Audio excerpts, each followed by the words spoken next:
With each instance, when the United States and their allies intervene in processes, the situation becomes increasingly discouraging. Iraq is destroyed, Syria is destroyed, Libya is destroyed.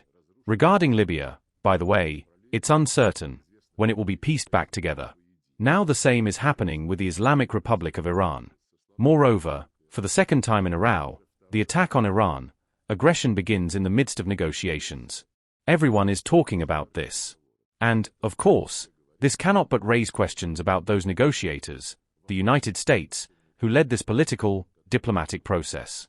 When the leading members of the US administration, with bravado, some sort of pride, speak of the cold-blooded killings of the country's supreme leader, and other members of the Iranian leadership, of course, this can hardly be called anything other than cynicism. Therefore, we stand for ensuring the interests of both Iran and all countries in the region, including, of course, our close strategic partners from the Gulf Cooperation Council, who, indeed, too suffer from what the United States and Israel have unleashed. You know, recently our Arab friends have begun to say that there are two wars. One is the USA and Israel's war against Iran, in which they have no involvement.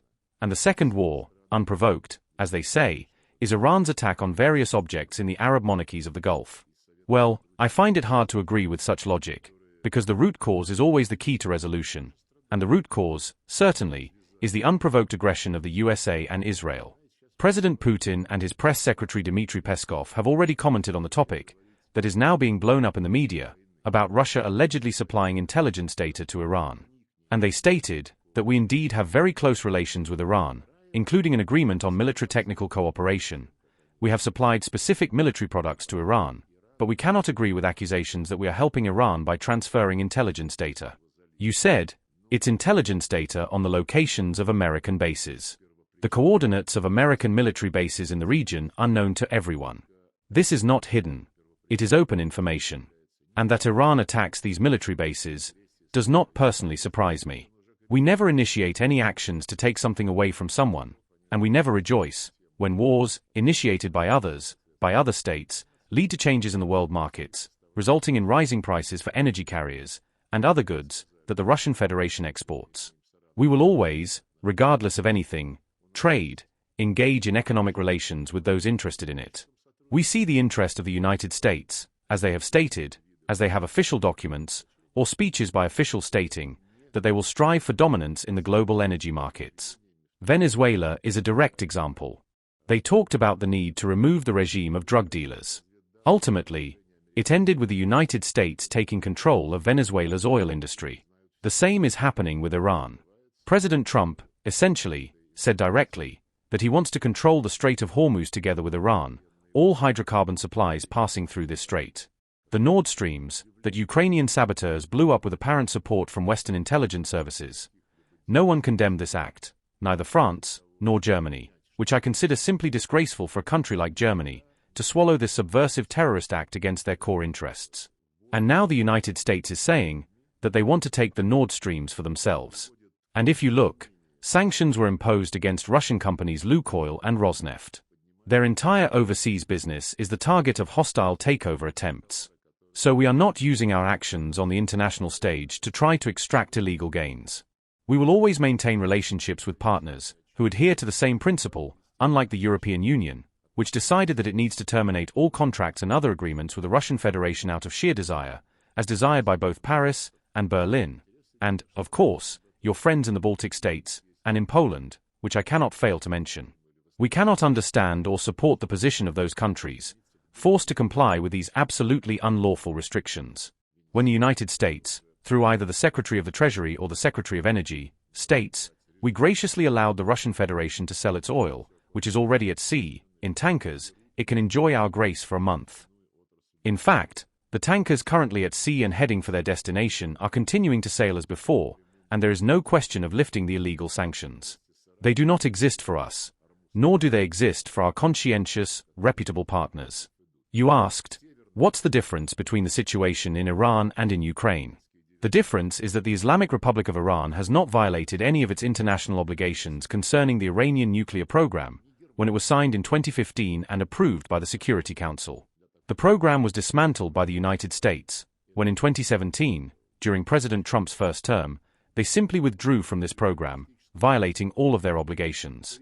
Iran violated nothing. Ukraine violated everything that can possibly be violated together with its Western allies. Our tanker, the Arctic Metagaz, was struck in the Mediterranean Sea by a Ukrainian drone and an unmanned boat. The tanker contains 140,000 tons of hydrocarbons. This is potentially an environmental catastrophe. It is drifting with a massive hole in its hull. The crew was in danger, barely evacuated. Representatives from Libya helped us with the evacuation. They are now trying to resolve the security issue of this entire cargo. It's a fairly serious matter. Not a single European country wants to speak about this at all. Nowhere in your media has anyone mentioned the incident with this tanker, which, once again, I say, was hit by a Ukrainian crewless boat.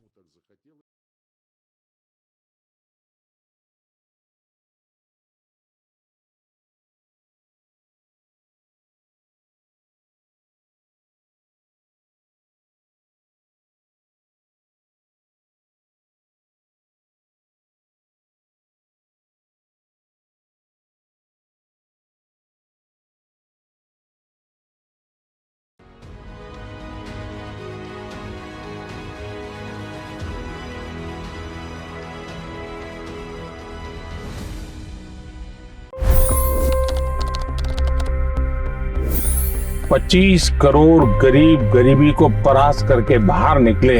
For the good of our nation, let's work together and let's truly make America great again. The fastest news breaks. Requested PM saying that look, you will have to speak to Putin and to Zelensky. The biggest news makers. The relationship with India is probably the most important bilateral relationship the US will have for the rest of this century. The capital delivered quite an election result today. Expert analysis. The million-dollar question today is how to stop this dance of death. Ground reports. I'm standing at the crossroad of the Kumbh Mela. Behind me are more than 100 entry ghats. Long-form interviews. Exclusionary politics is reflected in Manipur case as well. You don't bother because this is a small state. Deep dive into burning issues. It's often said DRC could be the richest country in the whole world. It's because of what sits underneath. Why exactly did the US topple the Sheikh Hasina government? HD videos. We don't just break news, we break it down.